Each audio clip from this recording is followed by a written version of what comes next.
Marcus Aurelius once said, "You aren't bothered, are you? Because you weigh a certain amount and not twice as much.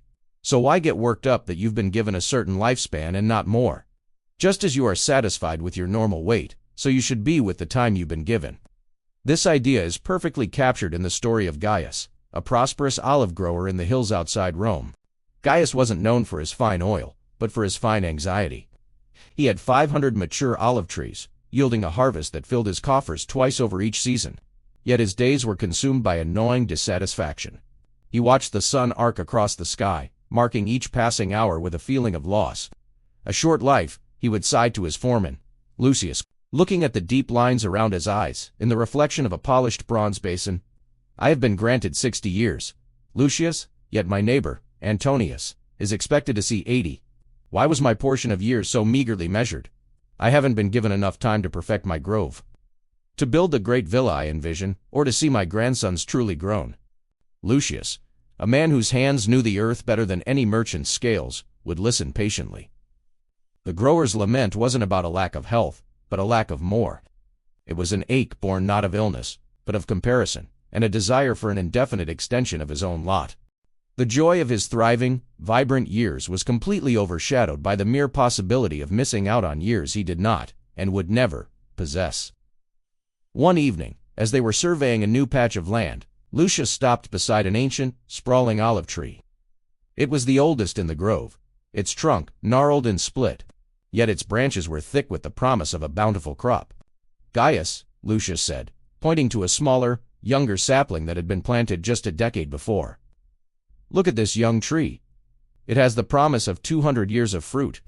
And look at this elder, which will give us perhaps one more strong season before it must be pruned back hard. Would you say the sapling is twice as good as the elder, simply because its time is longer?" Gaius frowned. "No, Lucius.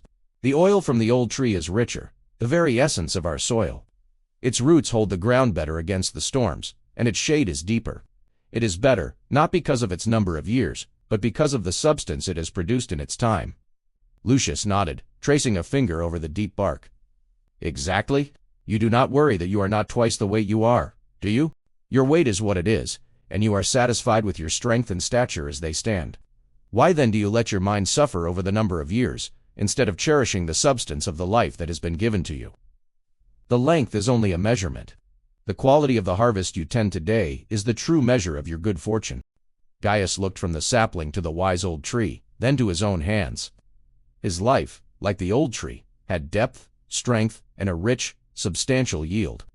He had measured his worth by the longevity of his neighbor, and not the quality of his own days. For the first time in years, he felt the cool evening air, not as a harbinger of less time, but as a refreshment for the time he still had. He breathed deeply, turning his eyes toward the vast, starlit sky, realizing his life's portion, like his weight, was exactly what it needed to be.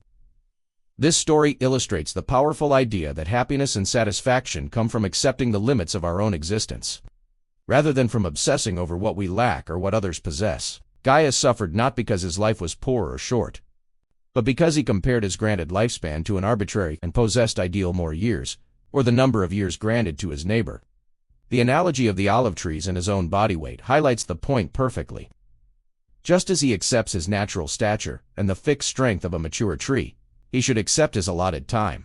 The true value of life is found in the richness and productivity of the time spent, the substance, not the sheer duration of the time itself. If this story connected with you, please like, comment, and subscribe for more content like this. Thank you for watching.